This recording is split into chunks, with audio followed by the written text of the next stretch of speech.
Congolaises, Congolais, mes très chers compatriotes, je m'adresse solennellement à vous en ce jour dans un contexte exceptionnel en rapport avec la situation sécuritaire que connaît notre pays dans sa partie orientale. Ce contexte d'agression et d'occupation des territoires dans le Nord Kivu est perpétré par le groupe terroriste dit du M23 avec l'appui avéré en hommes et en logistique du Rwanda.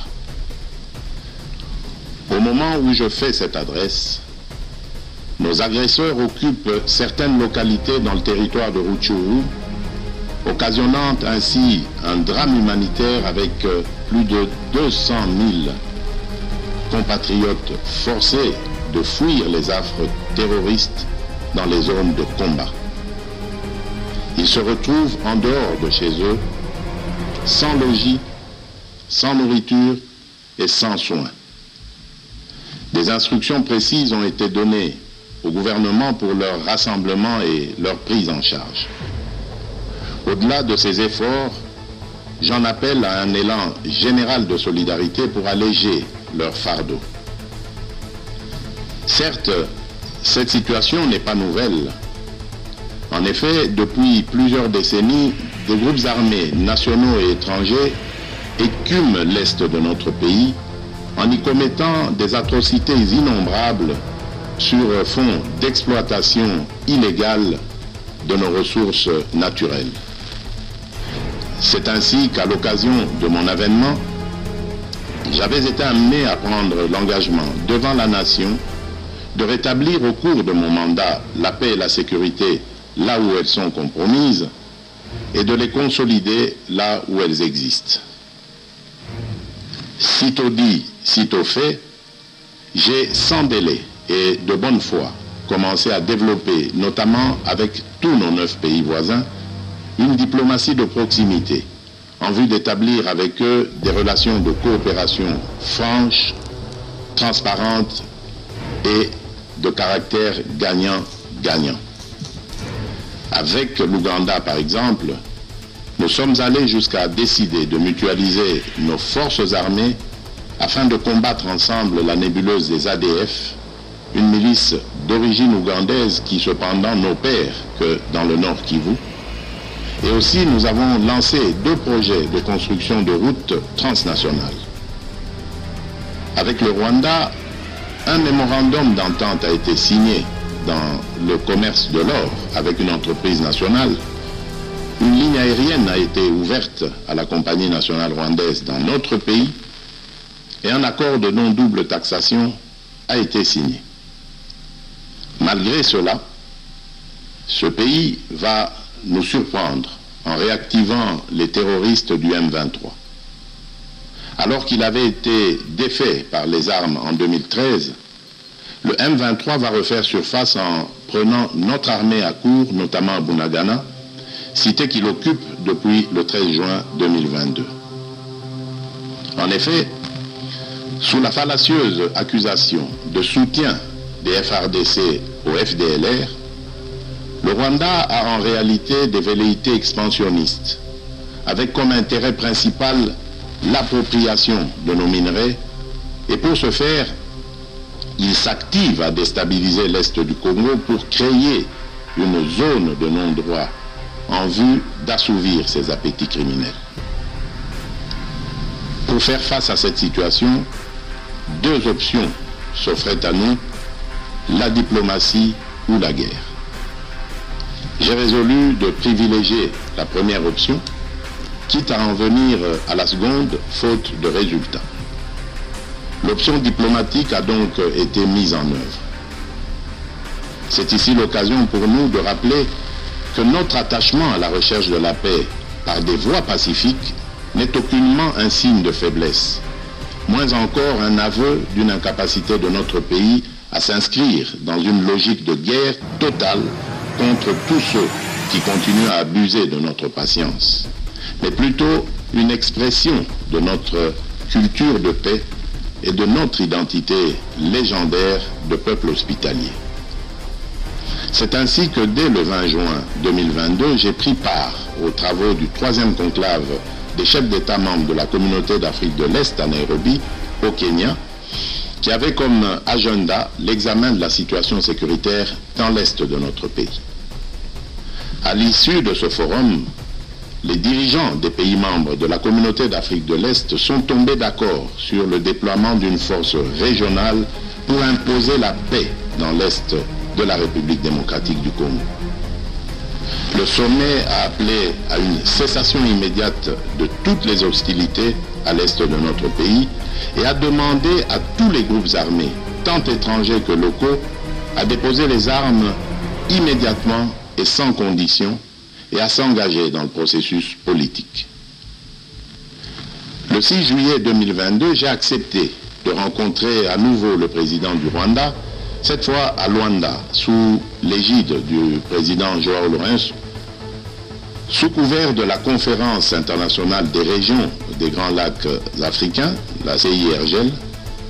Il en est sorti une feuille de route qui stipule entre autres objectifs normaliser les relations politiques et diplomatiques entre la République démocratique du Congo et le Rwanda. Et pour y parvenir, la première action retenue, arrêt des hostilités et retrait du M23 des positions occupées conformément au communiqué final de Nairobi. Une fois de plus, aucune avancée sur le terrain de la paix attendue par notre population n'a été observée. La dernière activité diplomatique en date a été la rencontre avec le président Paul Kagame autour du président français Emmanuel Macron et à l'initiative de ce dernier en marge de l'Assemblée générale des Nations unies à New York. Ici également, pour l'essentiel, il a été acté le principe d'un cessez-le-feu immédiat et du retrait inconditionnel du M23 des positions qu'il occupe. Toujours sans résultat tangible sur le terrain. Mes chers compatriotes, comme vous pouvez le constater, malgré notre investissement et les efforts fournis dans cette optique, la paix et la sécurité ne sont pas au rendez-vous. Garant de l'indépendance, de l'unité nationale et de l'intégrité territoriale, je réitère mon engagement constitutionnel de défendre la patrie jusqu'au sacrifice suprême. Mes très chers compatriotes, ne doutons jamais qu'ensemble réfléchis et engagés, nous puissions changer le monde. À vous, nos vaillants soldats, vous qui avez pris l'engagement de servir sous le drapeau, je vous invite ici au sens élevé du patriotisme en ce temps particulièrement exceptionnel de notre histoire, de défendre notre pays, de protéger l'intégrité de son territoire et d'assurer la sécurité des Congolaises et des Congolais contre toute agression ou attaque d'où qu'elle vienne. À vous, mes très chers compatriotes, la guerre qui nous est imposée par nos voisins exige de chacun de nous des sacrifices. C'est le moment de taire nos divergences politiques pour défendre tous rassemblés notre mère patrie. Notre histoire et notre marche commune ont sans cesse démontré que loin de s'effondrer, notre nation et son peuple ont toujours relevé ce genre de défi et nous en sommes toujours sortis victorieux.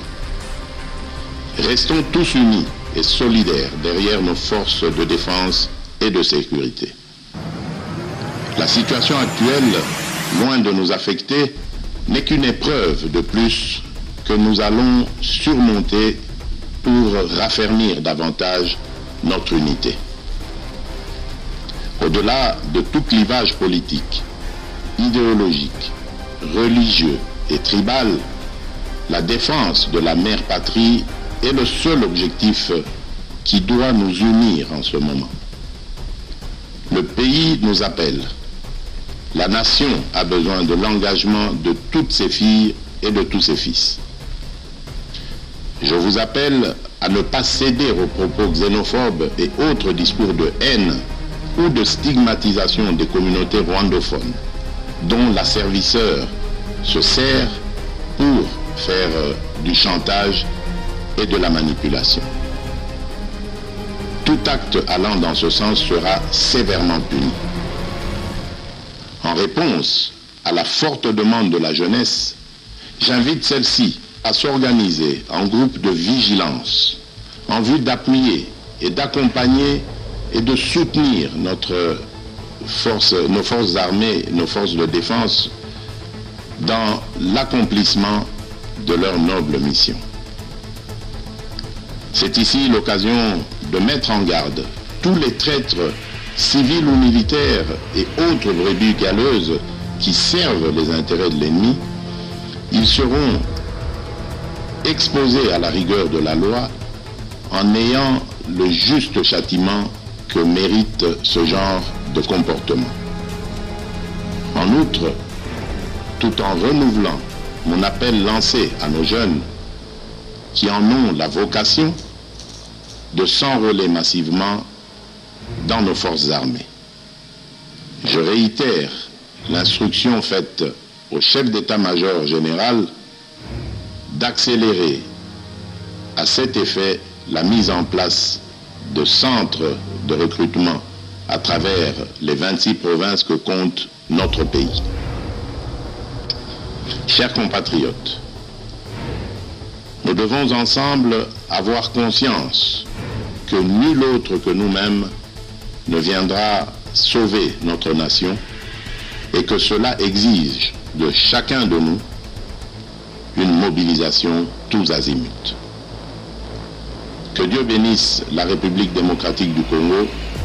Je vous remercie.